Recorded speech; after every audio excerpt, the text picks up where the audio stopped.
हमें मंदिर जाने से मुसलमान रोके थे। लेकिन मुस्लिम एकता क्या है, ये बताइए मुझे। कि मनुवादियों के दिल दर दर दर दर दर दर दर दर का जिस दिन भीम आर्मी सत्ता में मजबूत आई से कह रहा हूँ, मूछ तो नहीं है, गर्दन कटा दूंगा। हेलो एवरीवन, मैं दिवाकर पांडे। आज भीम आर्मी को 10 साल हो गए, क्योंकि आज 21 तारीख है, कंप्लीट हो गए। और पटना में महासम्मेलन था, चंद्रशेखर आजाद जी वहाँ मौजूद रहे और उन्होंने बहुत बड़ी बड़ी बातें की और बहुत बड़ा बड़ा भाषण दिया।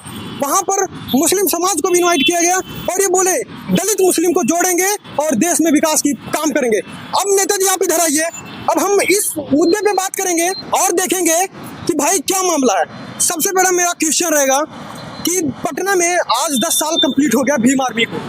अब बताइए सर, उसके लिए कुछ बधाई देना चाहेंगे? पहले तो भीम आर्मी आजाद समाज पार्टी को पंजाबी बाग विधानसभा से हमारे साथ यहाँ के विधानसभा अध्यक्ष खड़े हैं, नेताजी खड़े हैं मनोज कुमार जाटव, और मैं शिवम कुमार जाटव, मीडिया अध्यक्ष पंजाबी बाग विधानसभा से। पहले तो बहुत बहुत हार्दिक मंगल कामनाएं भीम आर्मी आजाद समाज पार्टी संगठन, आजाद समाज पार्टी के संगठन भीम आर्मी संगठन को, के बहुत सारी मंगल कामनाएं। 10 साल आज पूरी हो गई और जमीनी स्तर से जो हमने प्यार कमाया 10 साल के अंदर और समाज में जो प्रेम जोड़ा, और हमारे उन कार्यकर्ताओं का भी बहुत बहुत धन्यवाद करना चाहता हूँ मैं मनोज जी और अपनी तरफ से और हमारे टीम की तरफ से, पंजाबी बाग विधानसभा टीम की तरफ से, कि एक बहुत बड़ा योगदान रहा है। पहले तो हमारे कार्यकर्ताओं का, भीम आर्मी के जो कार्यकर्ता हैं छोटे से बड़े और स्टेट लेवल के, विधानसभा लेवल के, प्रदेश लेवल के, उनका भी बहुत बड़ा योगदान है कि समाज में जागरूकता फैलाने के लिए उन्होंने ग्राउंड लेवल से काम किया और लोगों को जागरूक किया। तो पहले तो बहुत बहुत मंगल कामनाएं। सर आप क्या संदेश देना चाहेंगे, बताइए। बहुत बहुत धन्यवाद कि हमें आपने इस लायक समझा।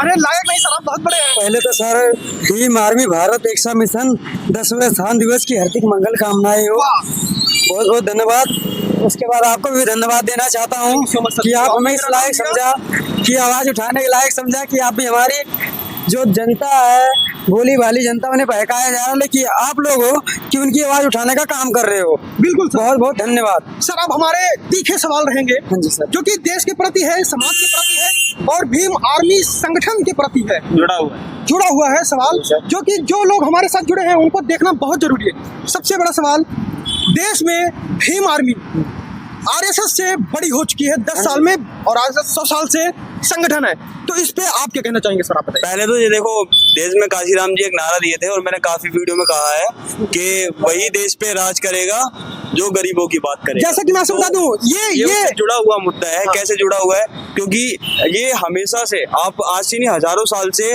आप अगर इस मुद्दे को जोड़ोगे तो किसी भी पॉलिटिकल लीडर को देखो, जब तक आप गरीबों में अपनी जगह नहीं बनाओगे और सच्ची देश के प्रति मेहनत नहीं करोगे तब तक जागरूकता पैदा नहीं होगी। और संगठन तो एक बहुत छोटी चीज है। मेरा मानना यह है कि लोगों का प्यार बहुत बड़ी चीज है। क्या आपको कितने लोग प्यार करते हैं, कितने लोग सपोर्ट करते हैं, तो वही भीम आर्मी ने कमाया है और वही उसकी कमाई है। आज वही कमाई को 10वें साल की मंगल कामनाएं मैंने दी और वही कमाई को, और वही कमाई भीम आर्मी को उस मुकाम पर ले जाएगी जिसे पूरा देश देखेगा। तो बाकी उद्देश्य तो यही है कि उसकी जो मेहनत रही और भीम आर्मी कार्यकर्ताओं की, पदाधिकारियों की जो मेहनत रही, आज उसके अनुसार ये काम संभव हो पाया, वरना हम तो कहते हैं। चलो उस मुद्दे को मैं मान लिया, ठीक है सर। हमारा क्वेश्चन रहेगा कि भीम आर्मी देश के प्रति करना क्या चाहती है? सर देश के प्रति यही काम करना चाह रही है, तहे दिल से काम कर रही है, आगे भी काम करेगी। भीम आर्मी ये करना चाहती है, देश में जो बैकवर्ड क्लास है, मैं बैकवर्ड क्लास की कहूँ, ऐसा नहीं है, मैं सब समाज की बात करूंगा, मैं ब्राह्मण समाज की भी बात करूंगा, बनिया समाज की भी बात करूंगा, मैं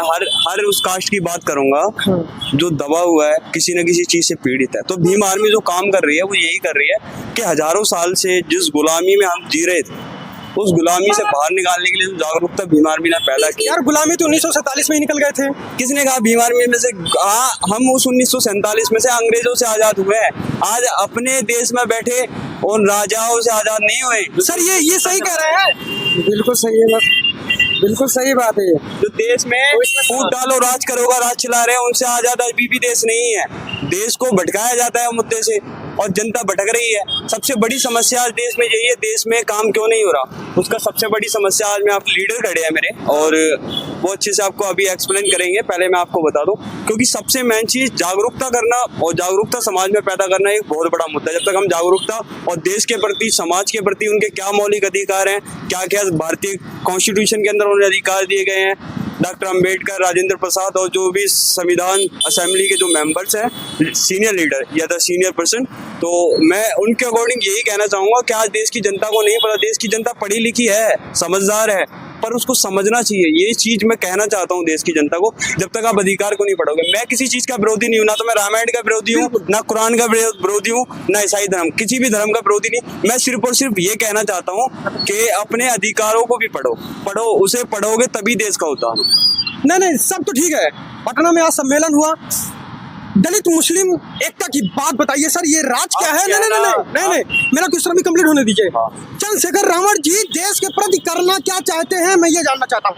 आप कहना ये चाहते हो कि आप चंद्रशेखर आजाद उन प्रदेशों में ही क्यों अपने सम्मेलन कर रहे हैं? सम्मेलन तो ठीक है, अभी उस पर मैं आऊंगा। नहीं तो फिर नहीं, दलित और मुस्लिम एकता का मतलब क्या है? क्योंकि ये एक वो कम्युनिटी है। देखो, दलित को तो हमेशा से दबाया गया है। आप इतिहास पढ़ोगे, कड़वा है पर सच है। कहते हैं नमक खारा इसलिए होता है सर, एक सबसे बड़ी सच्चाई ये भी है, नमक इसलिए खारा होता है क्योंकि वो सफेद होता है, और सफेद शर्ट पहनो और कफन, मौत का जो आखिरी रूप है वो भी सफेद है। तो इसीलिए ये दोनों जुड़े हुए पहलू है। चंद्रशेखर आजाद सुनो, तो वही चीज है, देश में जो सच्चाई दिखाता है ना, और जो सच्चाई जो करते हैं, शांति का प्रतीक इसीलिए है। चंद्रशेखर आजाद का जो उद्देश्य है वो यही है, डॉक्टर बाबा साहब अम्बेडकर की विचारधारा को फैलाया जाए और देश में उस समाज को, देश में उस वर्ग को, उस धर्म को ऊपर आने का मौका मिलना चाहिए। आइए, उस धर्म को, उस समाज को, उस जाति को मौका मिलना चाहिए जो हमेशा से हजारों सालों से जिन वीडियो को जकड़ा हुआ है, और जो हमेशा ये कहता है मीडिया में आके कि हमें मौका क्यों नहीं मिलता। वो मौका देना चाहते हैं, वो मौका देने के लिए इस समाज में उतरे हैं। चाहते तो वो जाटव समाज से एक निकला हुआ नेता, जाटव समाज में से कितने, मैं मान लिया कि सर वो जाटव समाज को जोड़े, लेकिन मुस्लिम एकता क्या है ये बताइए मुझे। मुस्लिम एकता इसलिए है, जोड़ा क्यों गया? ठाकुर क्यों नहीं जुड़े उसमें, यादव क्यों नहीं जुड़े? किसने कहा ठाकुर नहीं जुड़े? नहीं, किसने कहा यादव नहीं जुड़े? सर मैं तो एक्सेप्ट करता हूँ, लेकिन वहाँ का नारा क्या है? दलित और मुस्लिम एकता की बात। मुस्लिम को इसलिए जोड़ा जा रहा है क्योंकि मुस्लिम समाज जो है एक बहुत बड़ा समाज है और बहुत ही शांति प्रिय समाज है, बहुत ही शांति प्रिय मजहब है। समाज नहीं कह सकता, मजहब कह सकता हूँ, क्योंकि सॉरी मैंने अगर ऐसा कुछ बड़ा बोला हो तो आपकी भावनाओं को सतित करने के लिए, क्योंकि एक ऐसा मजहब है जो बहुत ही शांति प्रिय, अपनी आक्रोशता नहीं दिखाता किसी भी चीज में। वो चाहते हैं कि मुस्लिम वर्ग को जो सुविधा कॉन्स्टिट्यूशन के अंदर दी गई है, हम सबको ही नहीं, सबको बराबरी की सुविधा दी गई है, और कुछ कारणों के वजह से संविधान के अंदर ऐसा नहीं है कि मुसलमानों को प्रावधान नहीं है कि देश की आजादी में मुसलमानों का कोई योगदान नहीं। मैं एक्सेप्ट करता हूं, मैंने ये नहीं, तो कैसे ट्रोल कर सकते हो कि मुसलमानों को क्यों दिया गया, ठाकुर को क्यों नहीं दिया गया? बताओ। मैं बताता हूँ कि सर इधर आओ, आप आइए सर, आप आ जाओ। सर इस क्वेश्चन का मेरे का मतलब ये नहीं है कि मुस्लिम को क्यों जोड़ा गया। हाँ। आपने बोला कि लोगों को दबाया गया। कांग्रेस ने कितने दिन देश को गुलाम बना के रखा, आप मुझे बताओ। नहीं, आप कांग्रेस देश को गुलाम बना के रखा था, आपका कहने का मतलब? हाँ बताओ ना, वरना ये गैर बराबरी आज जो देश में हो रही है, तो कांग्रेस का राज था संविधान से पहले भी और संविधान के बाद भी, तो ये गैर बराबरी खत्म हो जानी चाहिए। भीम आर्मी में मुस्लिम सम्मेलन से मेरे को नाराजगी नहीं है, मैं तो सर मीडिया से मैं क्वेश्चन ये कर रहा हूँ कि इनका मिशन क्या है? जिसने जो सत्ता में और जो अपने आर्थिक स्थिति से मजबूत था, हर उस इंसान ने भारत पे राज किया। यही तो भारत की सबसे बड़ी वो है कि एकता नहीं है, एकता की वजह से ही तो वो लोग हम पे राज कर गए। आज राज करने के लिए क्या दलित समाज ने, जब मुसलमान राज कर रहे थे, भीमा कोरे गांव वाली आपको लड़ाई याद नहीं है? सन 1818 में जो भीमा कोरे गांव की लड़ाई हुई थी, क्या मुगलों का जो शासन चल रहा था उसमें दलितों ने अपना खून नहीं बहाया था? क्या उस टाइम पे उनको उस चीज का परिचय नहीं दिया था? आप बताओ, ये तो एक लड़ाई फैलाने वाला मुद्दा है। नहीं, ये मुद्दा नहीं, मुद्दा बहुत बड़ी मुद्दा है। दूसरी चीज, दलित ठाकुर क्यों नहीं लिखा गया? दलित यादव क्यों नहीं लिखा गया सर? दलित राजभर क्यों नहीं लिखा गया? दलित ब्राह्मण क्यों नहीं लिखा गया सर? दलित मुस्लिम क्यों लिखा गया? ऐसा क्या अंदर में कहीं ऐसा तो नहीं कि कोई कनेक्शन बैठाया जा रहा है देश के प्रति और अपने पार्टी के प्रति, ऑर्गेनाइजेशन के प्रति, कि इस ऑर्गेनाइजेशन को स्ट्रॉन्ग करना है, या कोई साजिश रची जा रही है? सर मैं आपको बुलाने गया था नहीं ना, तो हमारा काम है जागरूकता करने का। हम हर समाज नहीं, आपने तो मेरे को नहीं बुलाया। हम जोड़ना चाहते हैं, तो हमारा तो हम उस स्तर पे, जमीनी स्तर पे काम करें। हम तो चाहते हैं ब्राह्मण भी जुड़े, ठाकुर भी जुड़े, बनिया भी जुड़े, पंडित भी जुड़े, मतलब हर वो समाज जुड़े। और जब तक जुड़ेगा नहीं तब तक समाज में एकता पैदा नहीं होगी, समाज का उद्धार नहीं होगा। क्योंकि डॉक्टर अम्बेडकर का भी यही उद्देश्य था, सबको जोड़ के ही समाज का और देश का विकास हो सकता है और देश को एक नई दिशा और दशा दे सकते हैं। चलो, हमारा तो प्रयास है कि हम जोड़ने की कोशिश कर रहे हैं। अब जिनकी मानसिकता सुधर रही है, समझ रहे हैं, देश के हालात को समझ रहे हैं, परिस्थितियों को समझ रहे हैं, वो साथ में खड़े हो रहे हैं, तो उसी चीज को मीडिया ट्रोल ना करे। मैं तो मीडिया को बस यही कहूंगा। चलो, एक क्वेश्चन हमारा नेताजी से रहेगा। नेताजी आइए। चंद्रशेखर जी सही रास्ते पे हैं? सर बिल्कुल सही रास्ते पे हैं। सही रास्ते पे ना होते तो उनके इतने फॉलोअर थोड़ी होते, चाहने वाले इतने प्यार सर, मोहब्बत एक थोड़ी ऐसा होते। तीखा सवाल करूंगा कि बताइए शायद सर। मैं वहां पे गाली सहूंगा, बताइए लेकिन सर। मैं गाली सहूंगा चलेगा। भीम आर्मी जातिवाद खत्म करना चाहती है। बहुत बड़े मुद्दे उठाने जा रहा हूँ और ये कट नहीं होगा वीडियो से। भीम आर्मी जातिवाद खत्म करना चाहती है और जैसा कि अब मुस्लिम सम्मेलन भी जोड़ ली, अब वही दलित मुस्लिम क्या एक दूसरे को जीजा साला बनाएंगे? मुद्दे पे बात कर रहा हूँ। देखो सर। ये तो बहुत तीखा सवाल ये तो है। सुनो, ये तो परिवार का पर्सनैलिटी मैटर है। नहीं। आप मुझे एक बात बताओ, मैं उस चीज का जवाब आपको दे रहा हूँ जो भीम आप आर्मी हमेशा कहती है कि भाई हम आज इंटरकास्ट में शादी करेंगे तभी जातिवाद खत्म होगा। उस चीज का भी मैं आपको हाँ। सीके बिरला जी को आप जानते हैं? बिल्कुल जानते हैं? बिल्कुल। पार्लियामेंट के वो क्या है? हाँ हाँ उनकी बेटी के बारे में जानते हो? बिल्कुल। मुस्लिम उनके दामाद समाज- के बारे में जानते हो? बिल्कुल। शुरुआत कहाँ से हुई? शुरुआत किसने किया? नहीं नहीं हाँ आप कभी उनके ऊपर भी आप सवाल उठाए हो? नहीं नहीं उठाएंगे, क्यों नहीं उठाए? आप उठाइए ना। और आप अभी बोल रहे थे भीम आर्मी वाले मुस्लिम समाज को जोड़ रहे हैं, राइट? बिल्कुल बोल रहे थे सर आप। अरे सर, उन्होंने मैं अभी आप ही के बात का जवाब दे रहा हूँ, आपके कैमरा के मानदंड पे। Exactly. ठीक है सर, कोई बुरा नहीं होगा, कोई अच्छी बात अच्छी पूरा कटेगा नहीं, मतलब एक कटेगा से बिल्कुल नहीं। नहीं। ठीक है सर, आप बोल रहे थे, एक बात ये बताइए, हमें मंदिर जाने से मुसलमान रोके थे? आप बताइए। नहीं नहीं आप बोलते जाइए, मैं सुन रहा हूँ। अभी हमें मैं जवाब पानी के दूंगा। पीने के लिए मुसलमान रोके थे? हमें शिक्षा लेने के लिए मुसलमान रोके थे? आप बताइए। हाँ हाँ बोलते रहिए बोलते। हमें गांव से बाहर मुसलमान निकाले थे? कौन निकाला था हमें?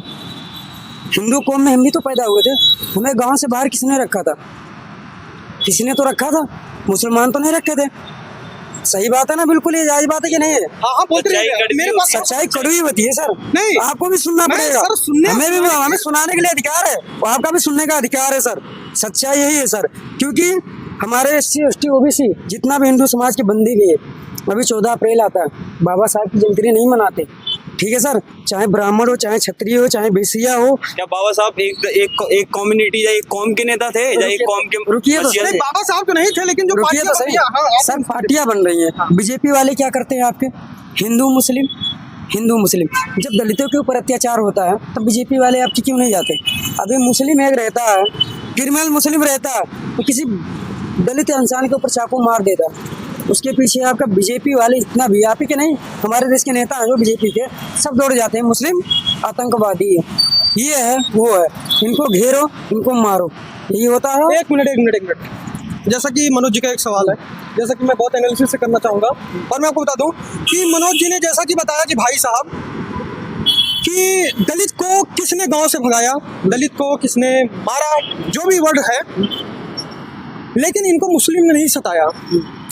क्या ये सम्मेलन जोड़ने से देश में दलित और मुस्लिम का जात खत्म हो जाएगा? सर एक बात है बताइए, अभी भीम आर्मी आप देख रहे हो ना 10वें स्थान पे चली गई है ना भीम आर्मी। हाँ। आज उनका 10 साल पूरा हो गया हमारे भीम आर्मी भारत एक्सा मिशन का।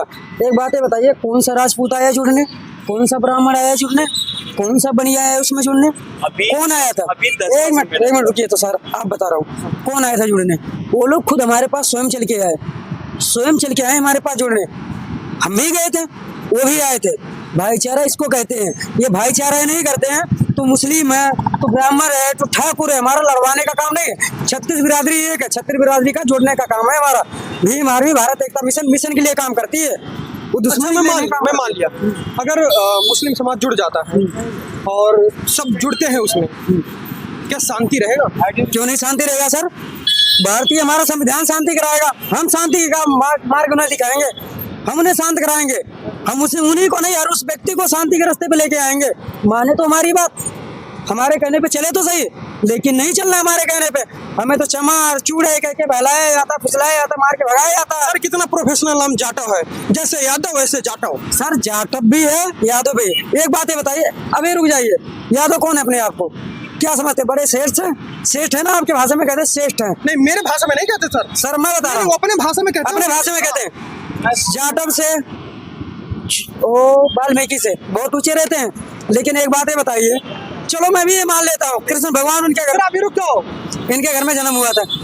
किसके घर में जन्म हुआ था? कृष्ण जी का। नाम किसी को पता है? टाइम किसी को पता है? पालने वाले से बड़ा कौन होता? पैदा करने वाला। पैदा करने वाले से बड़ा कौन होता? पालने वाला। पैदा किसी और ने किया, पाला किसी और ने। समझ रहे हो आप? क्या कोई वहां से उठा के लेकर गया बच्चे को, अपने घर में पाल दिया तो बोलेगा हम कृष्ण जी के वंशज हैं? बन सकते हो आप? मैं आप ही का बच्चा है, आपकी अभी शादी नहीं हुई, हो गई शादी आपकी? नहीं मेरे साथ शादी नहीं हुई आपकी? शादी हो गई, आपका बच्चा हो गया, आप नहीं रखना चाहते हो, कोई परिस्थिति आपके घर में परेशानी है, आप मुझे दे दोगे, मैं पालूंगा तो बोलूंगा वो ब्राह्मण है या चमार है, बोलूंगा मैं, जो उसका जात रहेगा वही तो बोलूंगा। तो फिर ये किस गुमान में फूलते हैं सर, किस गुरूर में रहते हैं तो शूद्र ही, दलित ही हैं। पहले मैं यही कहना चाहता हूँ कि पहले जब तक हम उपदेश नहीं देंगे, समझाएंगे नहीं, एकत्रित करने की कोशिश, हम चाहते हैं कि सारा समाज एकजुट हो, एकता समझे। मैं ऐसा नहीं कहता भीम आर्मी से जुड़ो, मैं नहीं कह रहा, कभी नहीं कहूंगा, और मैं कभी भीम आर्मी का, सुनो, मैं तो ना नमक हलाल हूँ और ना कभी भीम आर्मी का नमक खा रहा हूँ, क्योंकि ना तो मुझे भीम आर्मी पैसा दे रही, ना RSS पैसा दे रहा, ना कोई, मैं मेहनत कर रहा हूँ तब मुझे पैसा मिल रहा है। मैं विचारधारा से जुड़ा हूँ भीम आर्मी की। मैं जिस दिन भीम आर्मी की विचारधारा गलत लगने लगी, मैं आपके मन से ये वार्निंग दे रहा हूँ, भीम आर्मी का सबसे पहले कट्टर विरोधी शिवम जाटव होगा और कट्टर विरोधी मनोज जाटव होगा। इस चीज को मेरी ध्यान कर लो और नोट रखो, चलो। ठीक है? सुनो, और दूसरी बात ये, हम जानते हैं कि देश में जो बाबा साहब अम्बेडकर के विचारों को प्रस्तुत करना चाहता है और जो बाबा साहब अम्बेडकर के सपने का देश बनाने के लिए आगे बढ़ता है ना, उसको रोका जाता है, और वही सदियों से होता हुआ आ रहा है। पर इस बार नहीं होने देंगे, क्योंकि इस बार बहुजन समाज के साथ साथ, बहुजन समाज तो एक बहुत बड़ा समाज है जिसमें मिला के इसके साथ युवा शक्ति वो शक्ति है जो भीम आर्मी की सबसे मेन वो है। क्योंकि आपको पता होगा, RSS की मैं कंपेयर नहीं करता किसी भी संगठन से, पर भीम आर्मी के अंदर जो है ना, उनके अंदर जज्बा है, एजुकेटेड है, पढ़े लिखे हैं, समझदार है, परिस्थितियों को समझते हैं, और दंग नहीं मचाते, डंडे नहीं लहराते, बंदूकें कट्टा नहीं लहराते, शांतिपूर्वक प्रोटेस्ट करते हैं। प्रोटेस्ट से भी मनुवादी लोगों के दिल में और मन में खलबली हो जाती है। कहीं ये लोग आ गए, प्रोटेस्ट कर दिया, तो इनको जो अत्याचार कर रहे हैं ना, उनका समाधान करना पड़े। चलो सर, एक क्वेश्चन हमारा हो रहा है। चंद्रशेखर आजाद जी, चलो मान लीजिए 10 साल कंप्लीट हो गया, कांग्रेचुलेशन मेरी भी तरफ से है, और उन्होंने हार्डवर्क किया यार, ठीक है, सम्मान करता हूँ उस व्यक्ति का जो मेहनत करता है, बहुत सम्मान, ठीक है, हर एक उस व्यक्ति का। हाँ, मैं सर कहना चाहूंगा, मेरा किसी पार्टी से कोई नहीं है, हमारा सिर्फ तीखा सवाल होता है सर, देश को लोग देश में जागरूकता पैदा करने के लिए अगर मंजिल पे चलोगे तो रास्ते हजार हैं। अगर बहाने बनाओगे, अगर मंजिल से भटकोगे, बहाने बनाओगे, तो फिर बहाने हजार। काशीराम साहब ने कहा था कि अगर आप अच्छी देश के प्रथम नागरिक होने के साथ देश का उद्धार करना चाहते हो, अगर इस लाइन में उतरे हो, तो आप मंजिल मत देखो, मंजिल का प्रयास मत करो, मेहनत करो, रास्ता अपने आप मिलेगा। और बहाना बनाओगे तो फिर बहाने के भी रास्ते आ जाते हैं। चंद्रशेखर रावण जी हमेशा धाड़ के कहते हैं कि उत्तर प्रदेश पुलिस में कमी है, और कहीं ना कहीं उन्हें लगता है ना इस चीज का, नहीं लगता है, नहीं, मैं उसी चीज को प्रस्तुत, देखो पूरा है। अगर मैं नहीं, मैं एक मुद्दे पे आने वाला हूँ सर, मेरा बहुत बड़ा क्वेश्चन है। तो उत्तर प्रदेश पुलिस में कमी है, जैसा कि चंद्रशेखर रावण जी कहते हैं, सिस्टम में नहीं, बिहार पुलिस बहुत अच्छी लगी, जिसने संगठन पटना में हुआ, बिहार में हुआ। एक्चुअली में क्या है, बिहार के अंदर जो सम्मेलन बिहार में क्यों हुआ? सम्मेलन क्यों हुआ? बिहार के अंदर एक बहुत बड़ी कम्युनिटी रहती है, दलित वर्ग। अच्छा, वो वर्ग वहाँ रहता है जो सदियों से शोषित वंचित है। बिहार के अंदर यूनिवर्सिटी नहीं है क्या? है, बिहार के लोग है, तो फिर बिहार के लोग दिल्ली क्यों पढ़ने आते हैं? क्या बिहार के अंदर शिक्षा अच्छी नहीं है? इसी चीज को, इसी गैर बराबरी को खत्म करने के लिए उन प्रदेशों में हम एनालिसिस करते हैं, मीडिया के अधिकारियों से कहते हैं, क्यों नहीं जाती मीडिया? जाए और सच्चाई दिखाए, दूध का दूध, पानी का पानी हो जाएगा, ठीक है? सच्चाई दिखाते नहीं, इसलिए कड़वी है। वहाँ बिहार से लोग यहाँ IAS IPS बनने के लिए क्यों आते हैं दिल्ली यूनिवर्सिटी में? आप मुझे बताओ सर, एक बात बताएं आपसे। हाँ, बिहार हमेशा शिक्षा के क्षेत्र में IAS बनने में फर्स्ट है, आपसे बता रहा हूँ। पर वहाँ सुनो, बड़े बड़े कोचिंग इंस्टीट्यूट आई है, तब से बिहार का हाल बहुत बुरा हो चुका है। इस चीज को भी आप मेरी नोट कर लो, आप एनालिसिस करने देखो, जाओ। मैं किसी पार्टी की तरफ से नहीं हूँ, मैं आपसे बता दूं, खान सर का आप देख लीजिए, ठीक है? खान सर तो देखो, मैं उनका बहुत सम्मान करता हूँ, मैं बहुत सम्मान करता हूँ। अब आ गई ना, देखो, अब एक देश का मुस्लिम वर्ग का वो लड़का, अब आप उनसे जातिवाद क्यों नहीं करते? एक ऐसा लड़का जो ब्राह्मण को भी पढ़ाता है, यादव को भी पढ़ाता है, ठाकुर को भी पढ़ाता है, कोरी को भी पढ़ाता है, दलित को भी पढ़ाता है, हर उस समाज को पढ़ाता है। और हमारा क्वेश्चन ये नहीं था कि पढ़ाता हूँ, टीचर है, तो फिर सम्मान करता हूँ, मैं हर एक मुस्लिम का सम्मान करता हूँ, इस बात नहीं। तो आपने अभी मुसलमान जोड़ा था ना, मुसलमान। मेरा तो क्वेश्चन ये था कि जोड़ने का मकसद क्या है? सर यही है, बस हम यही उद्देश्य देना चाहते हैं जो आप देना चाहते हो, कि हमारा कोई ऐसा उद्देश्य नहीं है कि किसी समाज को हम मुस्लिम राज्य की स्थापना करना चाहते हैं, ऐसा कुछ नहीं है। मीडिया अपनी तरफ से कुछ बनाएगी तो इसका हम नहीं कुछ कह सकते, मीडिया कुछ भी बना देती है, कुछ भी प्रोपेगेंडा जनता के आगे प्रस्तुत कर रही है, जिसके वजह से तो आज भारत का ये हाल है। ये हाल है, वरना भारत को एक लंदन से भी ऊपर दिखा देता अगर कोई ऐसा नेता मिलता जो अच्छी दिशा और दशा देता। कौन सा नेता बना था? ऐसा नेता चंद्रशेखर आजाद है। अच्छा, हाँ, और लंदन बन जाएगा भारत? लंदन से भी आगे पहुंचा देगा। जिस दिन आएंगे उस दिन बता देंगे। इस बात को नोट कर लो, चैलेंज के साथ कह रहा हूँ। मूछ तो नहीं है, गर्दन कटा दूंगा जिस दिन लंदन से ज्यादा इसको कंपेयर नहीं कर दिया। Is the India of the Bharat. मूछ तो है, इसको सब दिखने में ओके आ रहा है। ठीक है, अभी उस तरीके से नहीं है जो रॉबर्ट साहब की, हमारे सीनियर लीडर की है, पर वो रखेंगे, बहुत जल्दी रखेंगे, बहुत जल्दी आ क्योंकि जाएगा। मर्दों की मूछ है। ये तो समानता है, ये तो समानता है दलितों की, और हम हर समाज की समानता है मूछ रखने का। मर्द पहचान है यार, मर्दों की रखनी चाहिए मूछ। तो चलो। मैं तो सुनो ये कहता हूँ कि देश में अच्छी दिशा वही दे सकता है जो अच्छा समझदार है, पढ़ा लिखा है, एजुकेटेड व्यक्ति ही देश को आगे ले जा पाएगा। देश के छपरी और टपरी देश को आगे नहीं बढ़ा पाएंगे। मैं तो छपरी और टपरी कहता हूँ ऐसे लोगों को, तो देश को आज तक अभी तक आगे नहीं बढ़ा पाए। सर संकेत किसकी तरफ कर रहे हैं आप? संकेत किसी की तरफ नहीं है, समझने वाले समझ गए और ना समझ भटक गए, आप ये समझो। चलो इसी मुद्दे पे हम देश एंड को करते आगे हैं। बढ़ाने के लिए एक एजुकेटेड नेता की जरूरत है। एक एजुकेटेड समाज में से या किसी भी समाज में से निकले ऐसा नेता है और निकल चुका है, जो अपने द्वारा लोगों को बाबा साहब अम्बेडकर की विचारधाराओं के द्वारा देश में ये प्रस्तुत कर दिया है कि आने वाले टाइम पे एक ऐसा राज आएगा। और आप मानो मत मानो, कड़वा सच है ये भी। मैं तो देखना चाहता हूँ सर। ना वोट तुम्हारा, ना वोट हमारा, ना राज तुम्हारा, ये नहीं चलेगा। वोट हमारा तो राज भी हमारा ही चलेगा। ये टाइम अरे बहुत सर, जल्दी आने राज वाला को मैं भी देखना चाहता हूँ। ये आना वाला राज में मैं भी रहना चाहता हूँ। यहाँ गैर बराबरी नहीं होगी, जातिवाद नहीं होगा, भेदभाव नहीं होगा, ऊंच नीच नहीं होगी। और जिस तरीके से हॉस्पिटल्स में लाइन लगती है और बहुत सारी समस्याओं से जो पब्लिक गूंज रही है, वो समस्याओं का प्रावधान मैं दिखाऊंगा कैसे समाधान निकलता है जिस दिन भीम आर्मी सत्ता में मजबूताई से और एक अच्छे सीनियर लीडर जब इसमें चुन चुन के आएंगे। ऐसे बहुत है, अभी तो एक चंद्रशेखर आजाद देखा है, अभी बहुत सारे मेंबर ऑफ पार्लियामेंट में इतने चंद्रशेखर आजाद आएंगे कि मनुवादियों के दिल दर दर दर दर दर दर दर का शरीर कांपने लगेगा। जैसा कि भाई कैमरामैन को लेट हो रहा है, जैसा कि सीएम से मैंने बात किया, बहुत अच्छे से एनालिसिस किया। मेरा किसी जाति और समाज को भड़काने का कोई ऐसा नहीं था। आज सम्मेलन था, इस रिगार्डिंग मैंने क्वेश्चन किया। अगर मेरे शब्दों से किसी को कुछ दिक्कत होती है तो नीचे डिस्क्रिप्शन में मेल लिखा है, आप हमसे कनेक्ट कर सकते हैं, क्योंकि हमारा काम है तीखा सवाल करना और लोगों को अवेयर करना। तो इस रिगार्डिंग मेरा क्वेश्चन रहा सीएम जाटव मनोज जाटव जी के साथ। आज हमने बहुत तीखे सवाल किए हैं, बहुत तीखे सवाल किए हैं। शायद पहली बार कोई मीडिया के लीडर से किया होगा और भीम आर्मी के लीडर से किया होगा। और इसमें अगर कोई गलती होगी क्षमा करिएगा। Diwakar Pandey, AD report team के साथ मैं खड़ा हूँ दिल्ली में। Thank you so much.